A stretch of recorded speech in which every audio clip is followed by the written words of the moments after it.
É, o que que agora reverbera em você da nossa última conversa? Mesmo que não tenha reverberado nada entre a última conversa e agora.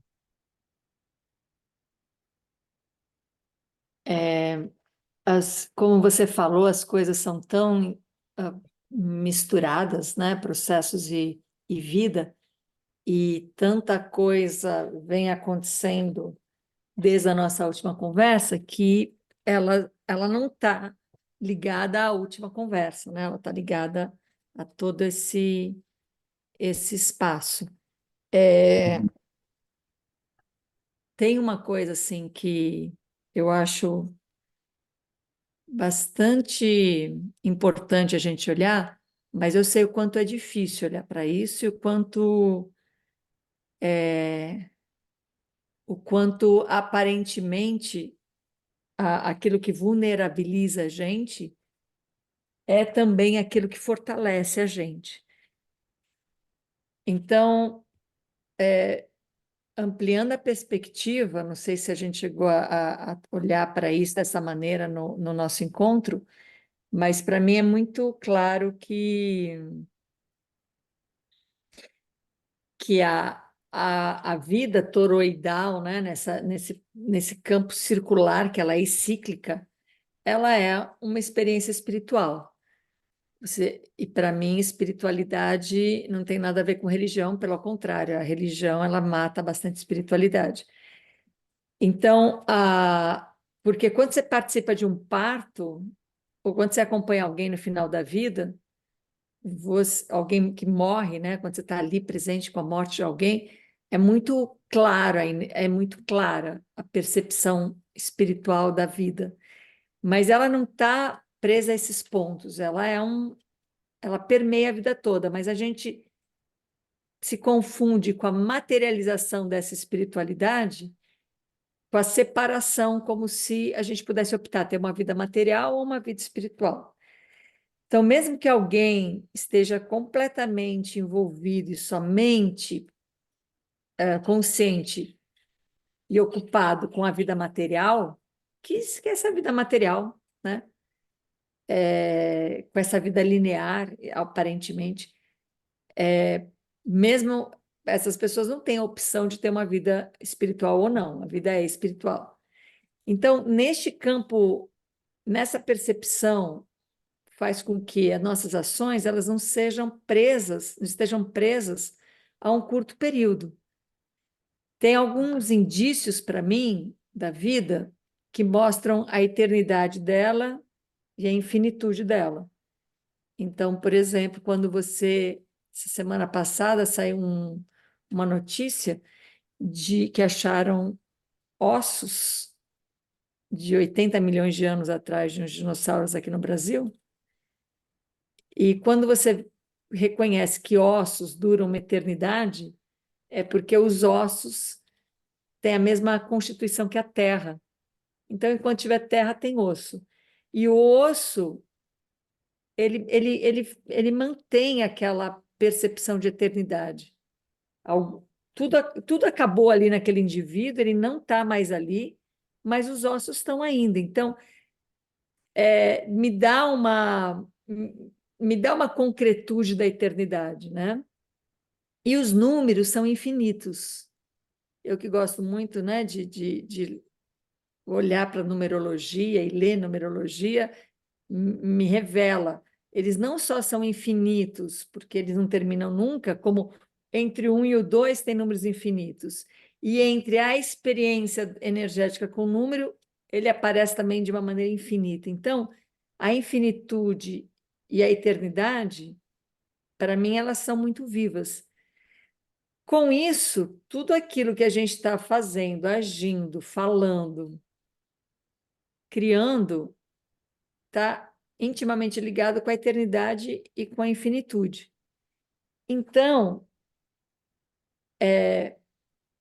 eu acho bastante importante a gente ter sempre no radar que, é, que a construção ela se materializa como uma tese, um livro, um curso, uma fala, ela se materializa, mas ela está conectada com essa construção infinita, com essa construção espiritual. E então a construção material ela vem nesse caminhar, né? Quando eu te falei no outro encontro do meu início ali do processo, e agora eu me lembrei de um outro momento bem impactante. Eu ouvi uma frase assim: a gente melhor ensina o que a gente mais precisa aprender. Tive até ali uns 20 e poucos anos, a gente melhor ensina o que a gente mais precisa aprender. E aí, com essa frase, ela me impactou de alguma maneira, e quando uma coisa me impacta, eu vejo se ela se sustenta. Então, eu fui atrás de investigar essa frase. E eu fazia faculdade de Educação Física nessa época, e eu estava com essa frase ali, e aí chega o professor de anatomia, um cara alto, bem magro e corcunda, bem corcunda. E ele dizia assim, com o dedo apontado para cima, ele dizia: o esqueleto é quem sustenta a gente. E aí eu via ele me ensinando sobre sustentação de esqueleto, e aquela frase se confirmou, falando: nossa, ele está me ensinando o que ele mais precisa aprender, que o esqueleto dele sustenta ele, né? Então, ao longo eu fui investigando isso. Por exemplo, eu tinha um professor de ética, que o que ele mais precisaria aprender era sobre ética. E por aí aparecia de uma maneira rasa, assim, bate pronto, né? Aquilo que a pessoa estava ensinando era aquilo que ela precisava aprender. E eu fui aprofundando nisso e fui trazendo isso para mim. Eu, como me tornei professora muito cedo, com 20 anos eu já dava aula lá no Célia Helena, e aí o que eu estou ensinando é o que eu mais preciso aprender. E aí eu fui criando uma dinâmica de lidar com isso, de reconhecer isso e poder afirmar isso e lidar com isso. Então, até hoje, eu vejo essa frase se afirmando. Então, eu trago isso para você, né? Aquilo que você está ensinando, que você está apresentando, que você está compartilhando de um lugar autoral e de um pesquisador. Logo, você está dando um material possível de aprendizagem, né? De pesquisa, de aprendizagem, de insights. É aquilo que você mais precisa aprender. E aí, essa é uma provocação que não é agradável, porque é uma provocação que dá talvez uma primeira sensação de desqualificação daquilo que a gente está ensinando, mas não é. Aquilo que a gente está trazendo, ensinando, e ser aquilo que a gente mais precisa aprender, não é uma desqualificação, é um deslocamento.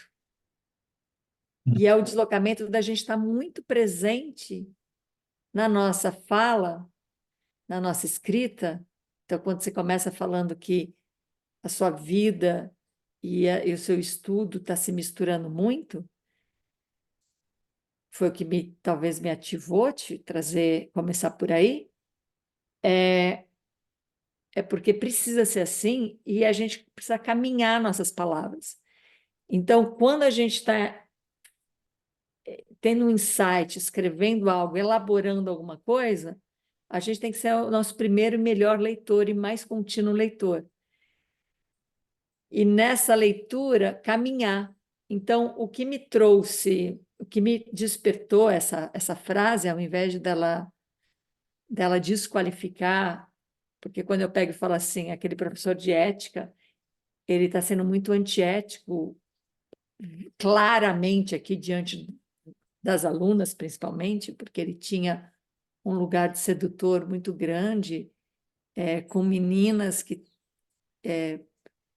tinham, claro, não é nem isso, né? Mas tinham 30 anos a menos que ele, então estava numa posição de aluna, jovem, numa projeção de um professor, e esse professor, no mínimo, ele deveria reconhecer isso.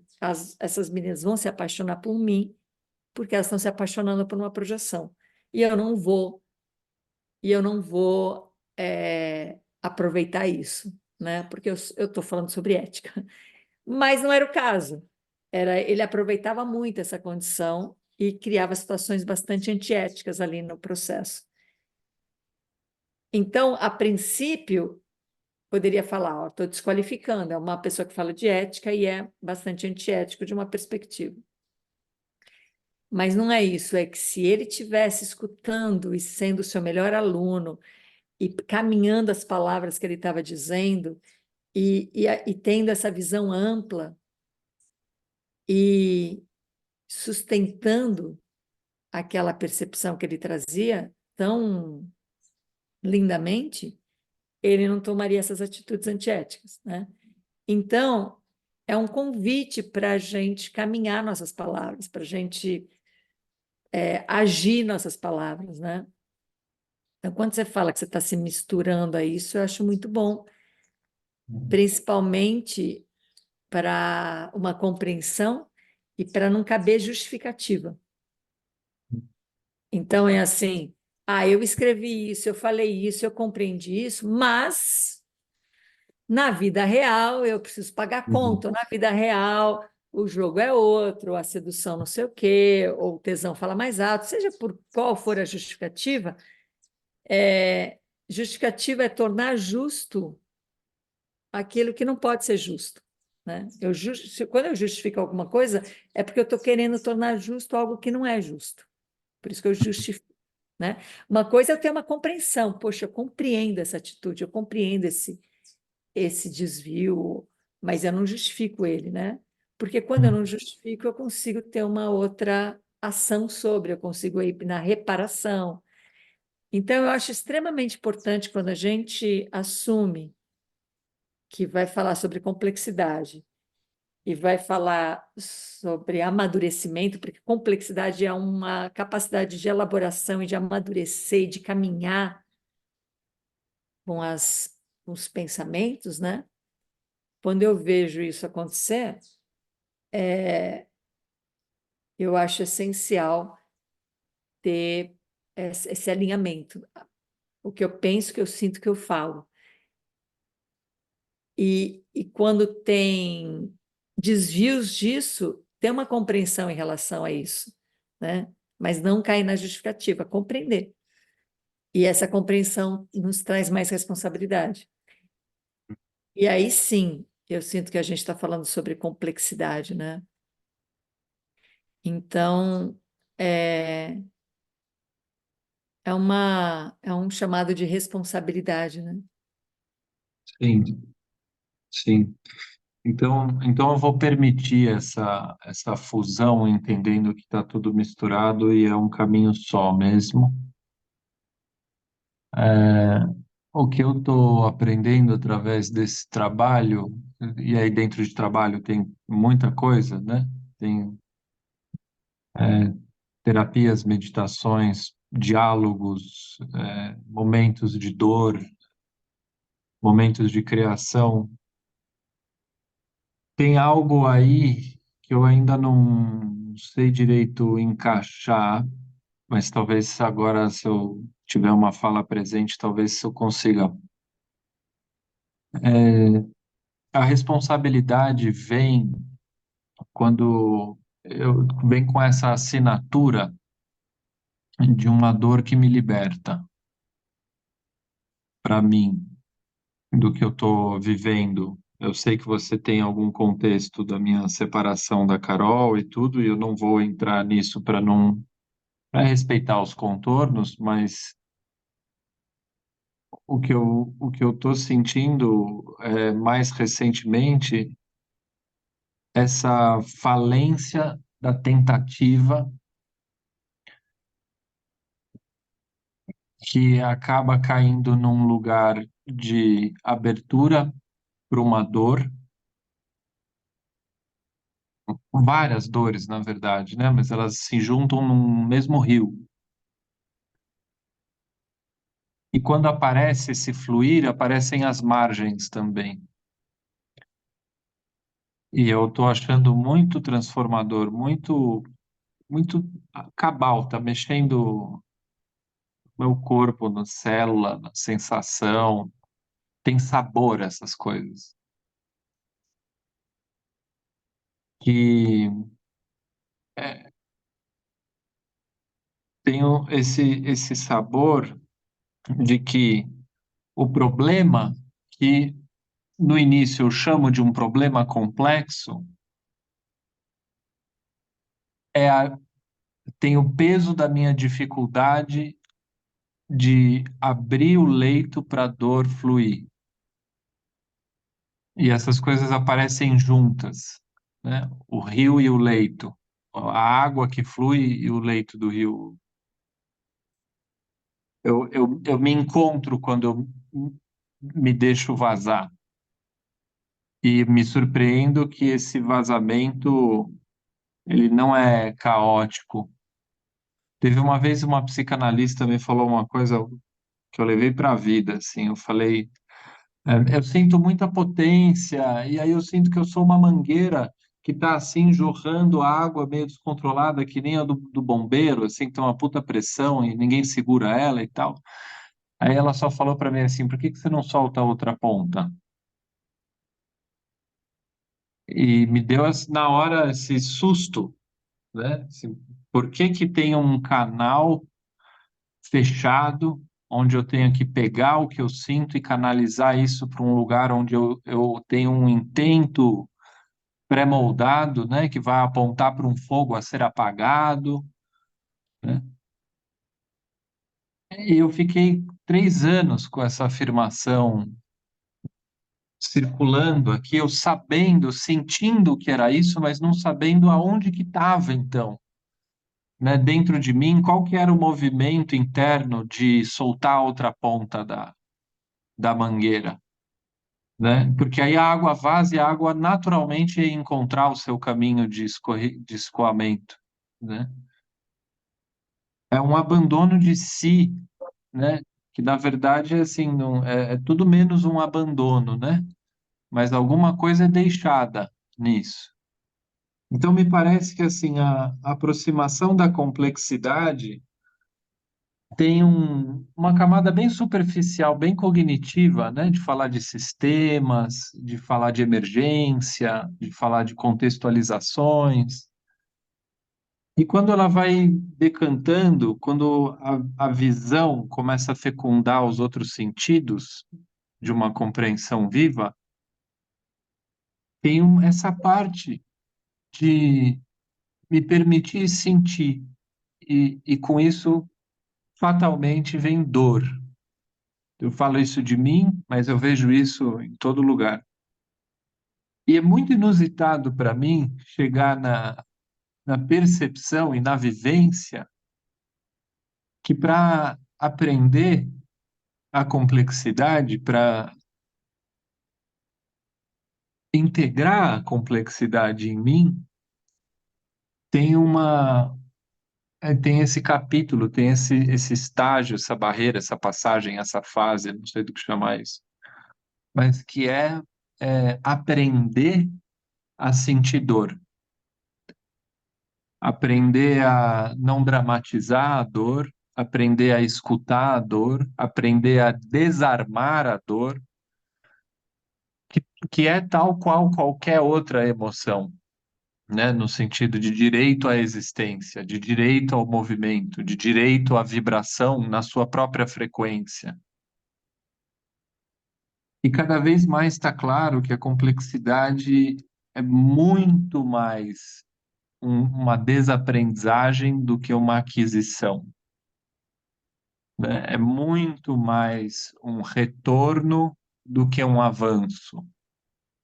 É muito mais uma recordação do que uma invenção, né? E um outro aspecto que me sai disso, que tá aqui, tá muito recente, tá muito vibrante, é sentir que depois que eu me encontro, eu não tenho mais idade. Depois que eu me encontro, é, tudo tem seu contexto, né? Terá uma hora em que meu corpo vai pedir adaptações, terá uma hora em que uma fase de vida eu vou sentir que eu vou precisar disso e não daquilo. Tudo bem, mas se eu estou na complexidade acontecendo com e através de tudo que acontece em mim e fora e entre, talvez se aproxime, eu não sei, do que é infinito ou eterno, não porque permanece, mas porque é uma condição autorrenovável e constante, né? E eu sinto também o sabor da diferença entre permanecer, continuar, é, renovar, né? Existe algo que continua no movimento, né? Eu fico com a dor de tudo que eu falei. O que eu acho que é mais verdadeiro é falar, eu estava com saudade de poder sentir dor com consciência. E agora a vida se abre de novo para mim, sem negar nada, sem negar o quanto eu amo essa mulher, sem negar os meus arrependimentos, sem negar os meus perdões, né? Sem negar as possibilidades que estão aí ainda, então não estou perdendo nenhuma possibilidade. E só para terminar, teve esse momento há pouco tempo atrás em que uma sensação de problema foi que nem uma bolha de sabão, assim, que o ar é igualzinho dentro e fora, mas tem um limite ali que permite aquela tensãozinha, e quando aquilo se desfaz, você não vê mais nada. Mas tirando aquela membraninha, nada mudou. O ar continua ar dentro, continua ar fora. Eu vivi esse diálogo assim, mas o que que ela quer? Mas o que que eu posso fazer então? Mas então eu vou resolver isso. Vai ou não vai? Não vai, tá, lá, lá. E aí eu fiquei quieto e meu coração falou assim para mim, mas cadê o problema? Né? Tem qualquer possibilidade sua que está sendo estrangulada? Não. Tem qualquer coisa mais para lá do seu medo que te diz que essa vida não é sua, que você está vivendo um caminho errado? Não. Então qual que é o problema? Emudeci daí. E é muito estranho viver esse silenciamento de um problema que se narra. Ele perde o eu. É um problema que parece que virou um programinha de computador arrogante que acha que funciona por si só, né? E aí, pum, ele não tá mais lá, ele não é mais, né? Agora, acho que uma ponte para voltar para sua fala, que talvez seja também um problema que não existe, na verdade, mas que assim, as pessoas não vão querer isso. As pessoas não querem não ter problemas, as pessoas não querem sentir dor e chamá-la de rio. As pessoas não querem, elas querem ou então precisam, né? Ficar mais, falar que a complexidade é uma característica de certos problemas muito cabeludos, né? Que precisa de uma mente muito habilitada para adentrar a complexidade e desfiá-la, né?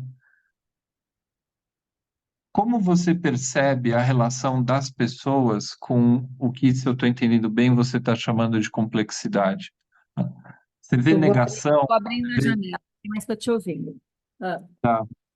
Você vê negação disso? Eu vejo que algumas pessoas se atraem muito e buscam o seu trabalho.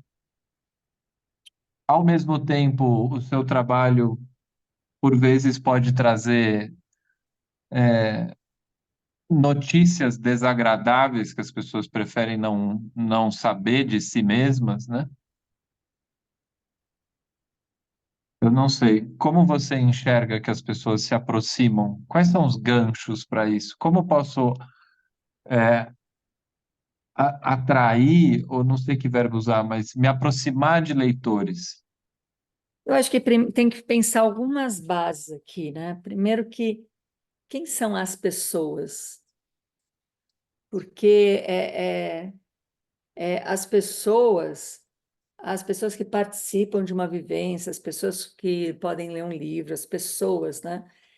Essas pessoas elas não existem assim, deslocada, separada. Então, é, então não tem. Quando você fala essas pessoas não querem, eu não sei quem são essas pessoas, porque cada vez que você encontra com alguém, você constrói as pessoas ali. É um encontro essa construção. Então, eu nunca tive essa experiência de separação, de, deixa eu ver como as pessoas estão, porque aquelas pessoas, para mim, elas se manifestam na relação, elas não existem separado dela, né? Então, primeiro tem essa base de que, por exemplo, uma coisa tão mais íntima assim, se eu falar para os meus irmãos, para minhas irmãs, a mãe, a nossa mãe, quem é nossa mãe? Porque eu tenho uma mãe que nenhum dos meus irmãos tem. Porque a relação que eu construo com a minha mãe faz surgir uma mãe, e com meus irmãos faz surgir outra, e isso é muito concreto. Eu duvido que se alguma irmã, irmão meu quiser tirar filho da escola, a minha mãe vai apoiar. Mas ela não tem nenhum problema de eu não ter filhos na escola. Então, não é sobre não tem as pessoas, né? Tem a relação. E a gente pode estar aberto para a relação ou se defendendo da relação. A gente pode criar um ambiente para a relação acontecer ou não. E aí vai ser criado um encontro e ali estão as pessoas, mas elas não existem a priori. Então, eu nunca penso em alguma coisa para alcançar alguém, porque esse alguém não existe separado da minha percepção. Então, primeiro que eu acho que a gente tem tão... A separação é uma coisa tão incutada em nós, né? Não sei a palavra, ela está tão presente em nós que a primeira imagem que a gente vê é sempre de separação. A mesma coisa com aprender a sentir a dor, eu começaria por aprender a saber o que é a dor. Porque a dor é uma projeção. Então, se eu vou aprender a sentir a dor, eu vou lidar com a projeção. Agora, se eu sei que a dor é uma projeção, eu não tenho que aprender a sentir a dor, e sim revelar a projeção e me surpreender com a relação, que, de novo, se tem uma projeção, tem uma relação, né? Para projetar algo, tem que ter algo projetando, tem que ter o projetor. E nessa relação projetor-projetado, o mundo se transforma completamente. Agora, se eu chapo, né? Se eu fico na segunda dimensão e eu acredito que a projeção é por si só alguma coisa, então o que é a dor, né? É uma projeção. E é mesmo uma projeção, da mesma maneira que não existem as pessoas separadas da relação, não existe a dor separada da projeção. Quando a gente sente uma dor no corpo, a dor não está acontecendo ali, ela está acontecendo no cérebro. Porque se eu apagar, se eu desligar, se eu anestesiar aquela região do cérebro que revela a dor, eu não vou sentir dor. Paradoxalmente, quando eu sinto uma dor, eu não sinto no cérebro. Então, é uma relação, é a projeção, né? Ela não está no lugar que ela está. E ela não é aquilo que ela aparenta ser, basta olhar de perto. E quando a gente olha de perto, a gente não encontra dor, a gente encontra um movimento. Eu testo isso da maneira mais radical. Então, quando eu fui ao dentista, e ele ia fazer um procedimento, ele veio com anestesia, eu falei, para que essa anestesia? Não, vamos, se doer, eu te aviso. E aí a gente vai para anestesia, porque eu não queria sentir dor, eu só não achava que precisava de anestesia. E ele começou o procedimento ali, e eu o tempo todo estava olhando de perto as sensações do procedimento, o movimento do meu corpo inteiro, estava olhando de perto. E não apareceu dor, porque eu estava olhando de perto. Agora, se eu estivesse na projeção, só de sentar na cadeira do dentista, eu ia pedir anestesia, né? Nesse nível. Eu estava fazendo, eu tenho só um canal, e eu fui fazer esse primeiro canal, minha primeira experiência. E aí eu perguntei o que é fazer o canal, e o dentista me fala, o canal é porque a raiz está morta. E para você não perder o dente. Então, tá bom. Aí ele veio com anestesia, eu falei, poxa, se a raiz está morta, não tem dor, né? Ele falou, teoricamente sim, mas eu nunca fiz um canal sem anestesia. Óbvio, né, que você não vai sentir dor. Então, é nesse nível a projeção. De um dentista saber que não tem como sentir dor com um canal morto, a raiz morta, e nunca ter feito um canal sem anestesia.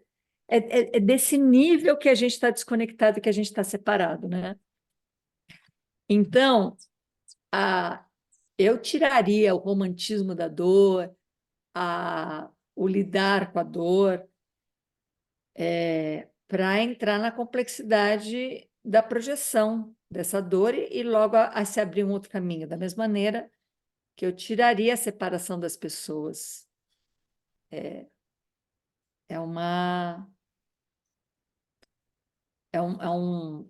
Né? Você trouxe lindamente esse exemplo da bolha, essa membrana viva que diferencia algo que continua ali, ela vai revelando coisas. Então, por exemplo, se eu abro uma vivência, uma jornada, e não aparecer ninguém, não existem as pessoas, existe eu com essa experiência, e eu com essa experiência, eu vou lidar com ela. E se aparece 100 pessoas, não existe essas pessoas, existe essa experiência. Essa experiência eu vou lidar com ela. Quer dizer, é uma produção que fala mais sobre, que fala tanto sobre mim como o outro. Então, eu tenho projetor e projeção acontecendo. E aí, em vez de ir lá na projeção e tentar mudar a projeção, eu vou lá no projetor e vejo o que é que está projetando, o que está sendo projetado. E aí, tudo isso, quando a gente entra no campo da separação, as pessoas, a dor e tudo mais, tudo isso revela, é sustentado pelo ego. E o ego é uma.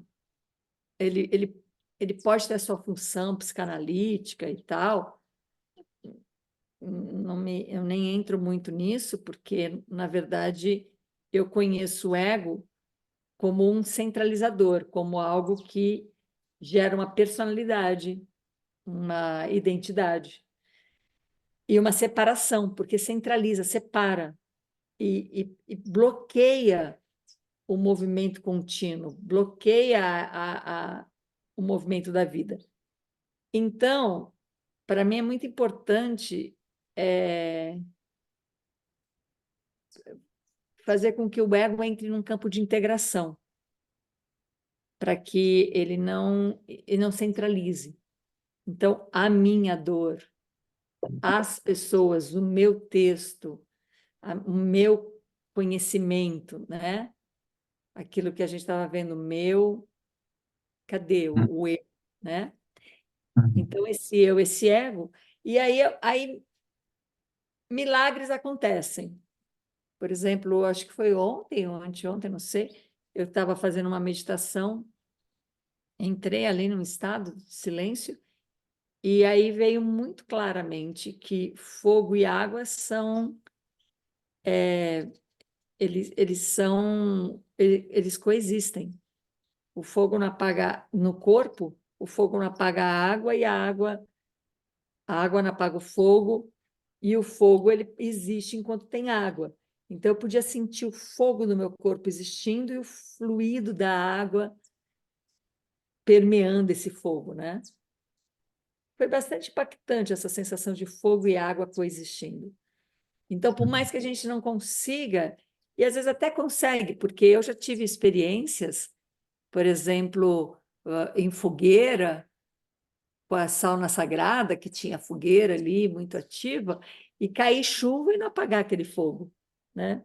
Experiências bem claras de coexistência de fogo com água. Então, é assim, a gente, no campo da separação, no campo egóico, no campo dessa separação, as pessoas e eu, a dor e o que eu faço com ela, do fogo e da água, a gente perde complexidade, a gente chapa. E as coisas ficam num campo de certo e errado, né? Sim. Isso ou aquilo. Mas tem um mistério aí para mim, porque eu não sei, eu vivo isso também no trabalho que eu tenho, no trabalho de coisa de Gurdjieff, né? Tem muito a ver também a sensação do corpo, enfim, o eu, que são vários eus fragmentados, enfim, tem muitas coisas em comum. Mas é um trabalho, como uma boa escola esotérica, é uma coisa estruturada, né? É, e tem esse mistério assim, em quem dá um passo, o que dá um passo, o que passa de um estado a outro quando, quando eu, quando eu testemunho um agenciamento que me permite ver É o e algo próprio que... movimento se observando, né? Então, primeiro, assim, quando a gente vai falar de qualquer experiência, por exemplo, com Gurdjieff, qualquer experiência, quem está vivendo aquela experiência é que está estruturando, porque a experiência por si só, ela é aberta, ela é viva, Uhum, mas quem? Quem está lendo aquilo? Quem está interpretando aquilo? Quem está acreditando? Quem está projetando aquilo dessa maneira? E aí perde a complexidade da experiência e chapa numa projeção. uhum.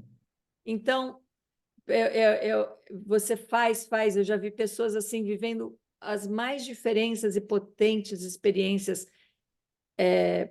e o dia a dia da pessoa não muda. A própria pessoa não se desloca, porque ela acha que tem alguém ali vivendo aquela experiência separado. E quando eu tomo consciência, como nos processos que a gente fez na jornada, né? Quando eu tomo consciência do movimento do corpo em contínuo movimento de atualização, de diferenciação, quem está observando é o próprio movimento. É o próprio movimento se auto-observando, é a própria vida se observando. Não Sim, mas tem por que que antes, existe o não isso, então? por pura distração, por pura falta de atenção, por dispersão, por Então, tensão. mas do quê? Se é o próprio movimento, né? Não é uma dúvida mental, não. Eu tô, Entendo. porque isso que você falou é uma iniciação. Então, tem alguma coisa que Aham, antes era de um jeito e agora é de outro. sim, tem uma coisa que é conectada, que é vinculada, que é inseparável, e tem a ilusão de que aquilo é desconectado, desvinculado e separável. Então, esse campo ilusório que se cria e, e quando se cria é uma ilusão em cima de ilusão, né? Então, por exemplo, quando eu tenho a sensação do ego se formando, centralizando uma dor, se eu dou continuidade a isso, eu crio um campo de ilusão, eu entro no campo da ilusão. E esse Uhum. campo da ilusão, para se sustentar, precisa de narrativas, precisa de projeções, precisa de um monte de de precisar de especulação, de custo-benefício, e controle, garantia, precisa de um monte de coisa para. Então, existe uma coisa que não muda, não muda.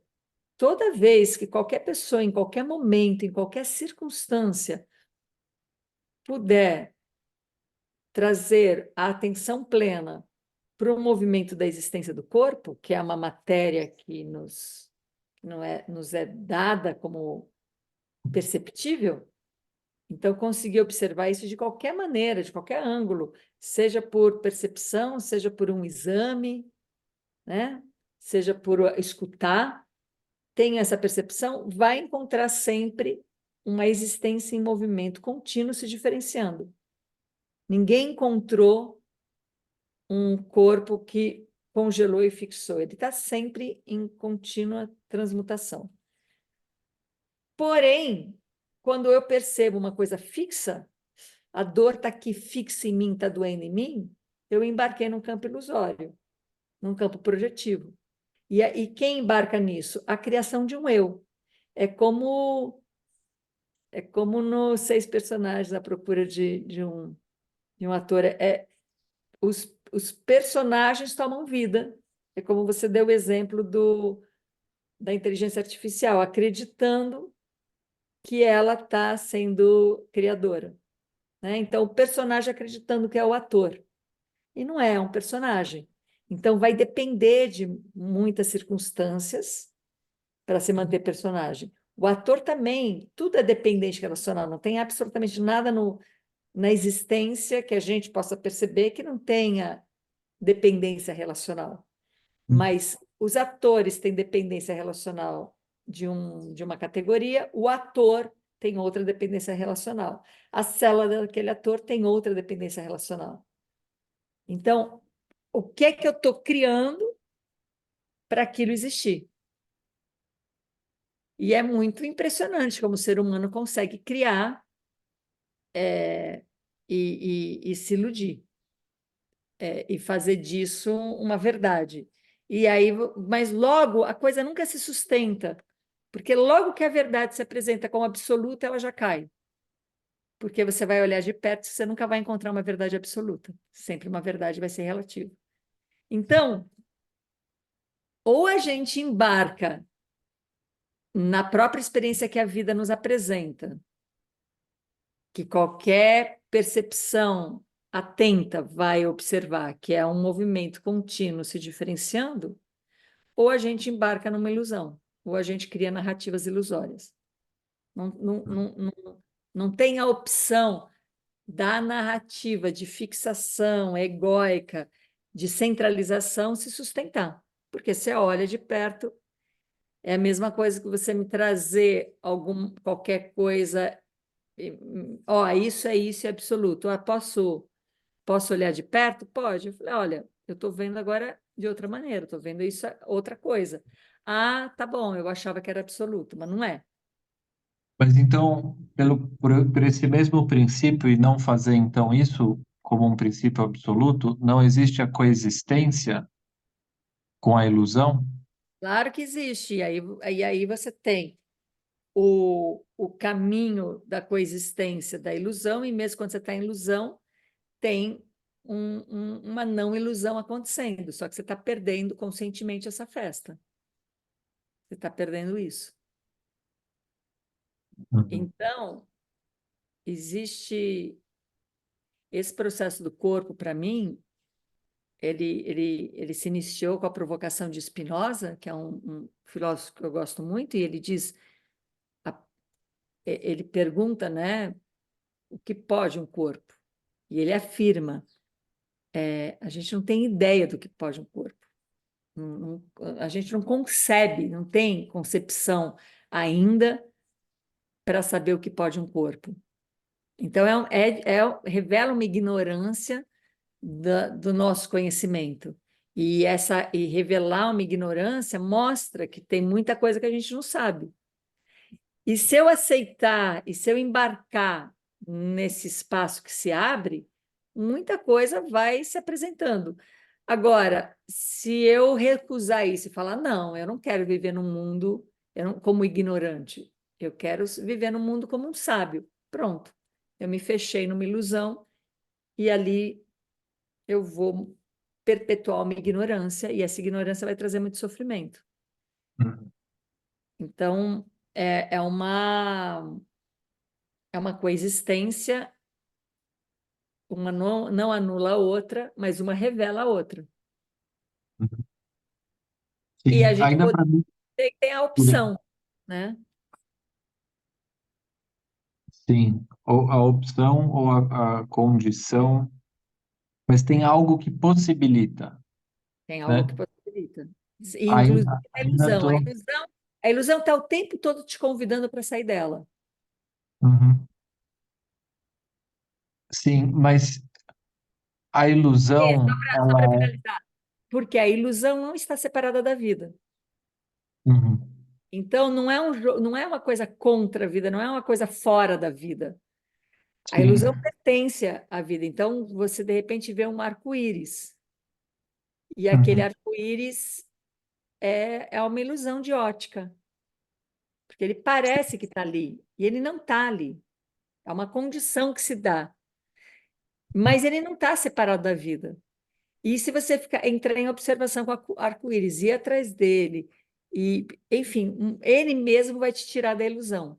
Então, por não estar separado a ilusão, ela não ser uma vilã, uma substituta, ela está sempre te levando à não ilusão. Então, por isso que a minha ignorância está sempre me levando a desenvolver algo. E aí eu vou Uhum. ensinar aquilo que toca a minha ignorância, né? Uhum. Então, por exemplo, eu poderia dizer, eu tenho um interesse enorme sobre nas relações. E eu desenvolvi muitos processos relacionais para olhar para a relação de uma maneira mais lúcida. Logo, eu posso dizer que a minha questão é relacional. Uhum. E quando eu consigo reconhecer que a minha questão é relacional, eu não perco as minhas percepções relacionais, logo, eu estou sempre no campo de aprendizagem, não no campo da defesa, Uhum. sempre no campo da abertura. Então, vai cada vez mais me abrindo o campo relacional, porque esse é a minha questão. Uhum. Se eu não estiver atenta àquilo que eu estou desenvolvendo, eu vou criar esse gap enorme entre aquilo que eu sei e aquilo que eu faço. Uhum. Porque esse é o meu problema, isso me levou a, a me desenvolver, mas como eu não quero me colocar no lugar de aprendiz, eu não aprendo com aquilo que eu mesmo estou ensinando. Então, Uhum. eu vou criar uma distorção, né? Uhum. Então, é extremamente. Eu não estou desqualificando pela minha ignorância, pelo contrário, eu estou abrindo caminho para que eu mesma, para que a minha extensão externa e interna seja equilibrada. E não eu ter uma grande extensão externa e uma pobre extensão interna, né? Que é o maior Uhum. problema que a gente tem, né? Então, quando uma pessoa que é uma expert em dinheiro, que fala de dinheiro, que vende curso sobre dinheiro, me convidou para fazer uma live com ela, eu falei, antes acharia bom a gente conversar para alinhar. Foi por quê? Eu falei, porque eu não tenho problema com dinheiro e você tem. Então, vai ser bom a gente alinhar isso. Falou, o quê? Eu tenho problema com dinheiro. Ficou puta, né? Falei, tem, senão você não seria uma papisa do dinheiro.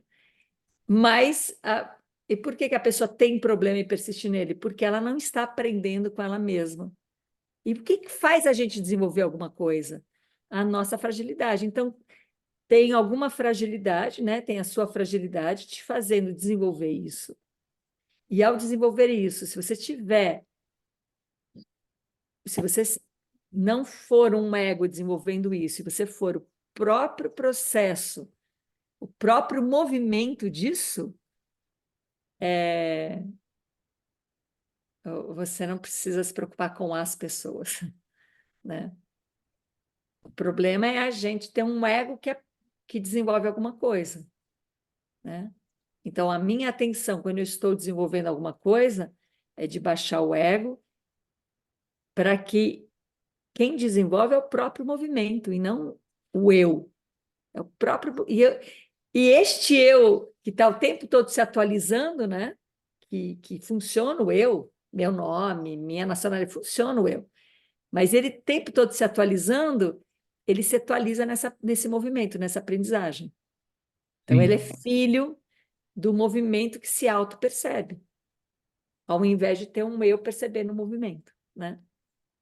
sim, É genial, é genial. Porém, sim. para isso, a gente precisa parar de achar que o errar é um erro, a gente precisa parar de sustentar um ego, né? É um monte Mas de coisa que a gente aprendeu o oposto, né? sim, mas pera, me dá um instantinho. Assim. Primeiro que assim, ó, o que você fala vai acontecendo em mim, por ressonância, assim. Hum. E é como se de tempos em tempos eu precisasse de um momentinho de silêncio, sabe? Claro, claro. Dar espaço para eu estar comigo nessas palavras, né? Tem um mistério ainda para mim que me toca desde o começo da sua fala e ele vai se renovando à medida em que eu vou me permitindo acontecer nessa conversa. O que faz isso? O que inicia? O que permite? O que possibilita? O que em mim fala assim, eu só posso ver eu, e aí eu falo, eu vou parar de alimentar um ego.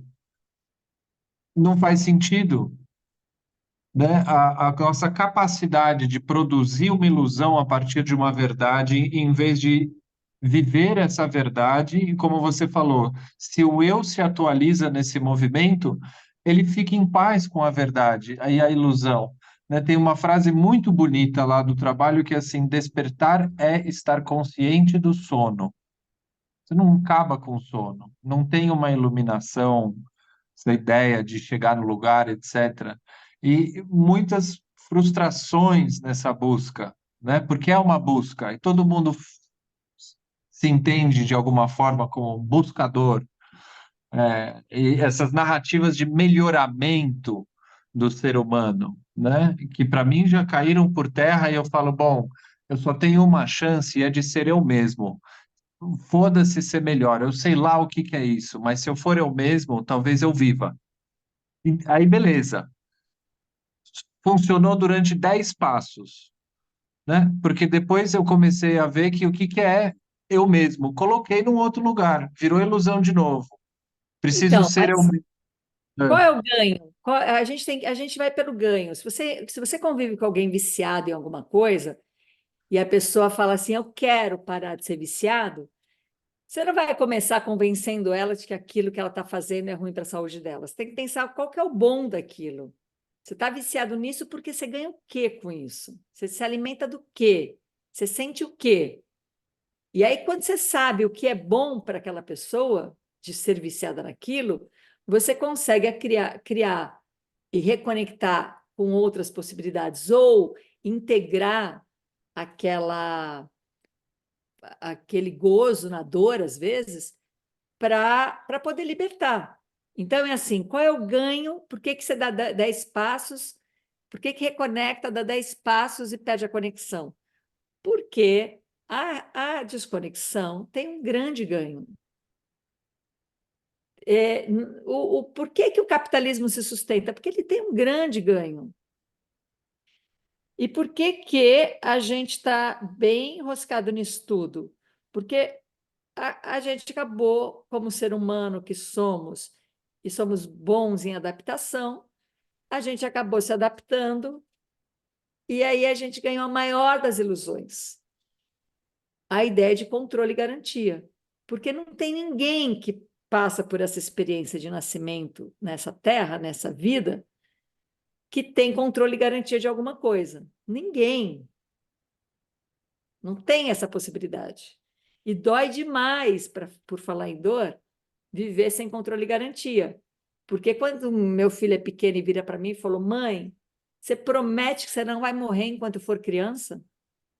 Por que que aquela criança está precisando daquilo? Né? Porque tem uma desconexão grande acontecendo, porque eu não posso. Eu sempre prometi para os meus filhos isso e por sorte deu certo. Mas eu menti, eu menti. Mas na hora, para mim, era o que melhor. Mas isso me fez pensar: por que que uma criança tem que pedir isso? Porque a gente tem famílias nucleares. Porque se morre mãe e pai, fudeu, porque não tem. Então, peraí, vamos viver em comunidade para que nenhuma criança mais precise viver esse terror de pai e mãe morrendo, porque pode ser que seu pai e sua mãe morra enquanto você é criança. Então, quer dizer, o ganho secundário do controle da garantia faz a gente optar de uma maneira, sei lá, se consciente ou inconsciente, mas faz a gente escolher pela ilusão. Porque eu prefiro a ilusão do controle e garantia do que a verdade crua de que é uma experiência sem controle e sem garantia. Então, essa autoindulgência que a gente sustenta como existência, a gente é bem autoindulgente. A gente quer quer se mimar, a gente quer compensar. Ah, já trabalhei muito, eu mereço agora esse cigarrinho, eu mereço um chocolatinho, eu mereço um dinheirinho. Então a gente é bem autoindulgente, né? E pronto, a coisa se formou, se firmou, virou paraíso na Terra. Ó, inventamos uma vida aqui na Terra de controle e garantia. E vamos sustentar isso com narrativas, com sistemas, com tudo mais. Mas isso não faz sentido nenhum. E é uma pessoa sem depressão te falando isso. Não tem sentido nenhum essa vida dessa maneira. Nenhum. Mas, não, como não tem sentido? Tá louca? A gente, no final de contas, tá, para mim não faz sentido nenhum. Então, não estou preocupada em dar sentido a essa vida. E assim como você falou, né? Em aceitar que não tem, pelo menos esse sentido que a gente está dando, não tem. Uhum. E até chegar nesse lugar de falar assim, sabe por que que a vida não tem sentido? Porque ela não precisa de sentido. Não é sobre ter sentido. Estamos mudando, estamos distraindo, estamos mudando de assunto. Não é sobre aprender a sentir dor, é sobre olhar bem de perto e questionar o que que é a dor. Não é sobre encontrar o sentido na vida, é sobre saber que não é sobre ter sentido, não é esse o assunto da vida. Uhum. Então, isso vai abrindo outras experiências, né? Uhum. E aí você vai ter bastante tempo para abrir esse espaço aí, porque tocou o sino do nosso almoço coletivo, e como quarta é dia de reunião, é um dia que eu não posso atrasar para o almoço.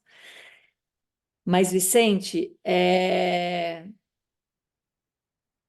voltando ali para o princípio, você pensar, você trazer esse mantra, né? O que eu estou ensinando é o que eu mais preciso aprender. Não colocar o ego no meio, não sentir ferido com isso. E se tornar o melhor aluno, que é o quê? Que é reconhecer que quem está fazendo o movimento é o próprio movimento. Quem está percebendo o movimento é o próprio movimento. E a sua existência é a manifestação dessa percepção. E não alguém separado, não um indivíduo separado. Mas você ser a própria manifestação. Então, não tem mais um eu sob controle. Sob o controle da vida, né? Tem um movimento no controle da vida. Tem um movimento se diferenciando continuamente no controle da vida. Olha que tipo de controle. Quem vai querer comprar um controle desse? Venha viver esse controle incrível, né? Venha viver na montanha-russa. Perfeito. Então, tudo isso faz com que a gente termine um monte de problemas, encerra um monte de problemas. E Uhum. aí começam a aparecer problemáticas interessantes, né? Sim, problemas e problemáticas, gostei. É, Ana, muito obrigado. Eu sinto uma coisa profunda de gratidão mesmo. Não é só pelo seu tempo, né? É de alguma outra coisa mais profunda. Me toca é muito. o que o nosso encontro é capaz de fazer, né? Estamos fazendo junto esse. Amém. Eu te mando depois aqui e a gente vai seguindo, tá bom? Tá bom, eu vou te perguntar, te mando mensagem depois da coisa da Tá bom. numerologia e tal. Ah, Bom boa. almoço, boa reunião. Se vê o Obrigada. Danilo, manda um beijão para ele. Ah, vou ver sim.